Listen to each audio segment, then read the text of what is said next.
What's up, Soul Tribe? It is your faceless friend Soul Rag here, back with another one for you guys. And I think I finally cracked the code. I think I finally got the story together that I want to tell.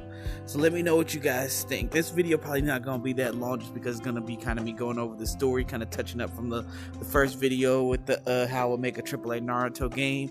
But I think I got it. Naruto Shinobi Chronicles Taiyōgakure, are the village hidden in the sun. The premise of the game would essentially be this. The village was formed long before the first Shinobi War, with the founders being obscure and not really known about in the modern era, but knowing a relatively life of peace as they tried to escape the ongoing constant shinobi feuding and fighting that was going on. So it was found at the edge of the shinobi world, at the edge of the continent. Now, in the modern era, all you know is a relative world of peace. It takes place after the Fourth Great Shinobi War and after the last Naruto movie, but before Boruto. So during the age of Kakashi being Hokage, essentially.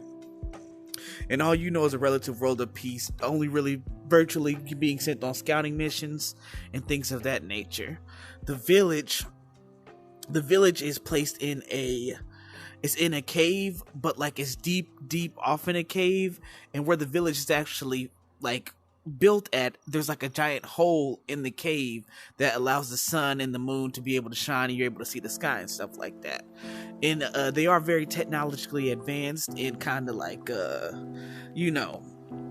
technologically advanced to where like even beyond what we see kind of Orochimaru and Naruto doing in Boruto, or I said Naruto, the Konohagakure, or the Hidden Leaf Village in Naruto. They're very, very advanced as far as the things that they can do, the technology that they do wield. And the story would essentially go like this. You, as the main character, knowing only relative peace, you go on random scouting missions, you hang out with your friends and your family and your clan, and knowing only peace, one day you realize that your father hasn't returned from a routine scouting mission, and you ask your mother about it, who inquires with the village, with the Taiyōkage, or the shadow, or the was it the sun shadow? I know what you're thinking. I put a lot of thought into this. They don't make sense because suns create shadows, but the Taiyōkage goes where the sun cannot reach, i.e. the sun shadow. Alright, so asking them about it, they are tight-lipped about it and don't want to reveal anything. So you head down to the Kage's office, our estate, and you start the Kage's office, and you eavesdrop on a conversation that he's having with him and the elders, realizing that your father has been captured. You then set out, you follow a envoy that's sent to go retrieve him, and set out to go and help reclaim your father. When you get there, they are immediately wiped out. The envoy is immediately wiped out, and your father is mortally wounded. Feeling this great urge to save him, your character awakens the Rinnegan and battles the group, which I had a name for the group. Hold on one second. Let me whip this out. I had a name for the group, which was, what did I come up with?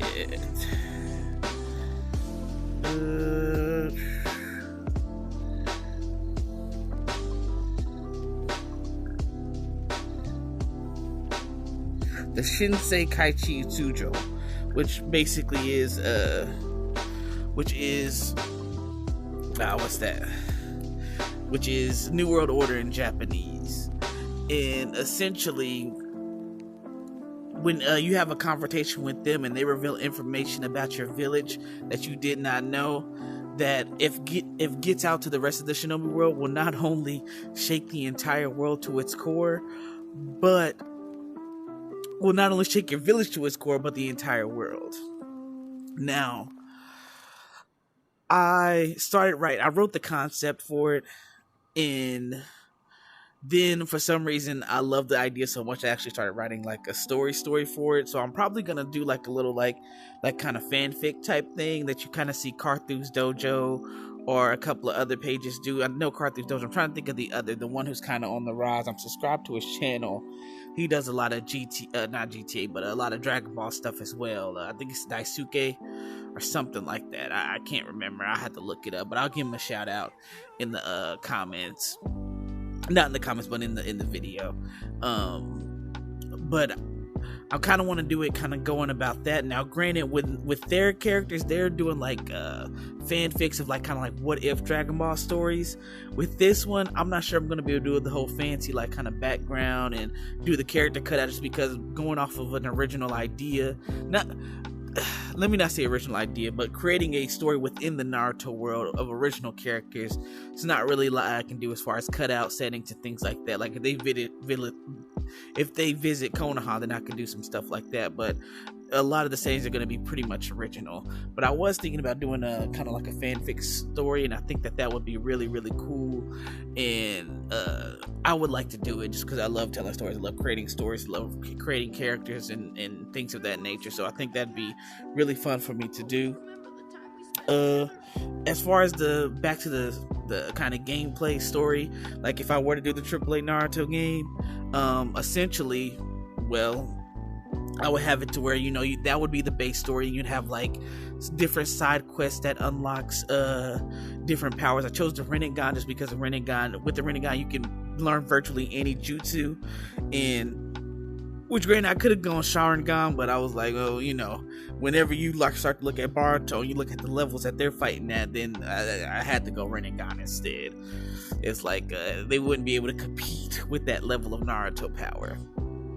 But I would have like different side jutsus, like maybe one mission you have to go retrieve Danzo's body and give it to somebody and then through that you unlock like maybe like Izanagi or some a jutsu like that or something. And with the Rinnegan being able to you'd be able to use it a lot more frequently, but there'd be like a stipulation cooldown or something without you having to go blind. Or like maybe you meet Naruto and you help him on a quest, he teaches you the Rasengan. Or maybe you meet Gaara during like throughout the story, and like you do a mission for him as the Kazekage, and he teaches you a sand prison and things of that nature, just like stuff like that. That would be like side missions, though they wouldn't necessarily have an effect on the main quest.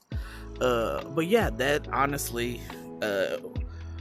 in like I said, this video probably not gonna be too long, but in short, that's how I would go about creating a Naruto game. And I think it'd be a really fun, a really amazing AAA Naruto experience. But I think the bigger thing that I find to be interesting taking away from this is the fanfic that I want to do.